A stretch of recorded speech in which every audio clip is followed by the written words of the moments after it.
Island of the Blue Dolphins by Scott Odell. Chapter 1. I remember the day the loot ship came to our island. At first it seemed like a small shell afloat on the sea. Then it grew larger, and it was a gull with folded wings. At last, in the rising sun, it became what it really was, a red ship with two red sails.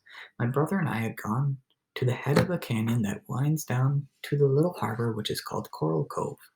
We had gone to gather roots that grow there in the spring.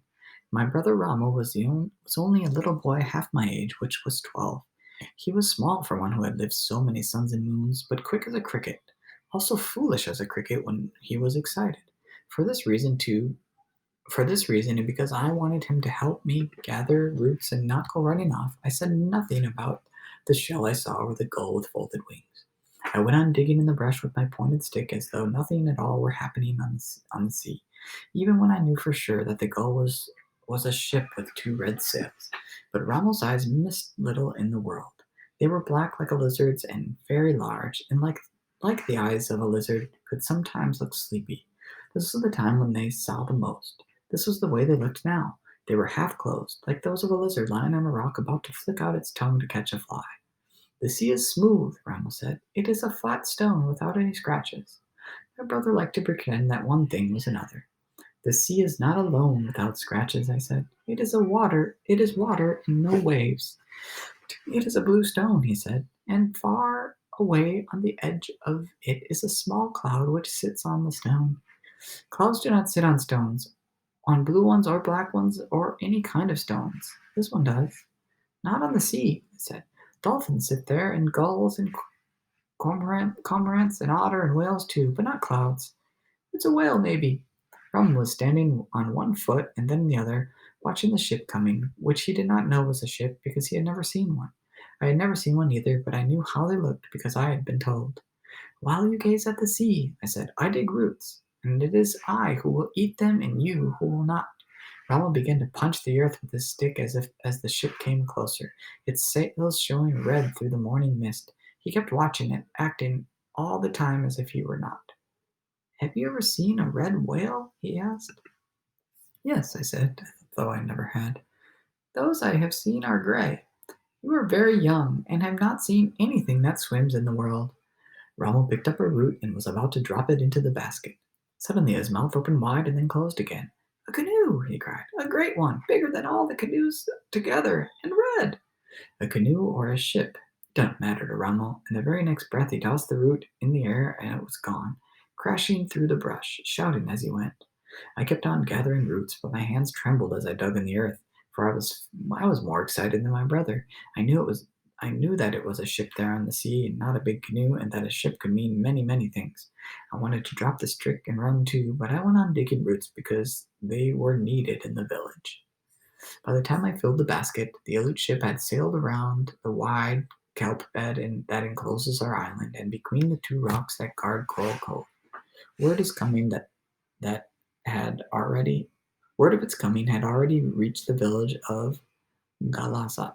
Carrying at their carrying their weapons, our men sped along the trail which winds down to the shore. Our women were gathering at the edge of the mesa. I made my way through the heavy brush and moving swiftly down the ravine until I came to the sea cliffs. There I crouched on my hands and knees. Below me lay the cove. The tide was out and the sun shone on the white sand of the beach. Half the men from our village stood at the water's edge. The rest were concealed among the rocks in the foot of the trail, ready to attack the intruders should they prove unfriendly. As I crouched there in my as I crouched there in the thyme brushes, trying not to fall over the cliff, trying to keep myself hidden and yet to see and hear what went on below me, a boat left the ship. 6 men with long oars were rowing. Their faces were broad, and shining dark hair fell over their eyes. When they came closer, I saw that they had bone ornaments thrust through their noses. Behind them in the boat stood a tall man with a yellow beard. I had never seen a Russian before, but my father had told me about them, and I wondered, seeing the way he stood with his feet apart and his fists on his hips, and looked at the little harbor as though it already belonged to him, if he were one of those men from the north whom our people feared. I was certain of it when the boat slid into the shore and he jumped out, shouting as he did so. His voice echoed against the rock walls of the cove. The words were strange, unlike any I had ever heard. Slowly, then he spoke in our tongue. I come in peace and wish to parley, he said to the men on shore. None of them answered, but my father, who was one of those hidden among the rocks, came forward down the sloping beach. He thrust his spear into the sand. I am chief of the Galas, he said. My name is Chief Cowwig. Chowig. Chowig. I don't know. Chowig. Chowig? I was surprised that he gave his real name to a stranger. Everyone in our tribe had two names, the real one which was secret and seldom used, and one which was common for people to use. For if people use your secret name, it becomes worn out and loses its magic.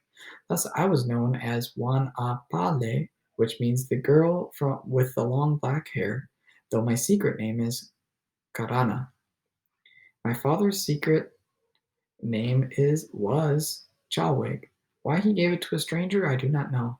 The Russian smiled and held up his hand, calling himself Captain Orlov. My father also held up his hand. I could not see his face, but I doubted that he smiled in return. I have come with 40 men, said the Russian. We come to hunt sea otter. We wish to camp on your island while we are hunting. My father said nothing. He was a tall man, though not so tall as Captain Orlov, and he stood with his bare shoulders thrown back, thinking about what the Russian had said. He was in no hurry to reply, because the Aleutes had come before to hunt otter. That was long in the past, but my father still remembered them. You remember another hunt? Captain Orlov said when my father was silent. I have heard of it too. It was led by Captain Matriff, who was a fool and now is dead. The trouble arose because you and your tribe did all of the hunting. We hunted, said my father, but the one you call a fool wished us to hunt from one moon to the next, never ceasing. This time you will need to do nothing, Captain Orlov said. My men will hunt and we will divide the catch. One part for you, to be trading goods, and two parts for us. The parts must be equal, my father said. Captain Orlov gazed off toward the sea. We can talk of that later when my supplies are safe ashore, he replied. The morning was fair with a little wind, yet it was the season of the year when storms could be looked for, so I understood why the Russians wished to move on to our island. It's better to agree now, said my father. Captain Orlov took 2 long steps away from my father, then turned and faced him. One part of you is fair. One part to you is fair, since the work is ours and ours at the risk. My father shook his head. The Russian grasped his beard. Since the sea is not yours, why do I have to give you any part? The sea which surrounds the island of the blue dolphins belongs to us, answered my father. He spoke softly as he did when he was angry. From here to the coast of Santa Barbara, 20 leagues away? No, only that which touches the island and where the otter live. Captain Orlov made a sound in his throat. He looked at our men standing on the beach and toward those who had now come from behind the rocks. He looked at my father and shrugged his shoulders. Suddenly he smiled, showing his long teeth. The parts shall be equal, he said. He said no more, but I did not hear it. For that instant, my great excitement, I moved a small rock, which clattered down the cliff and fell at his feet. Everyone on the beach looked up. Suddenly, I left the triumph bushes and ran without stopping until I reached the mesa.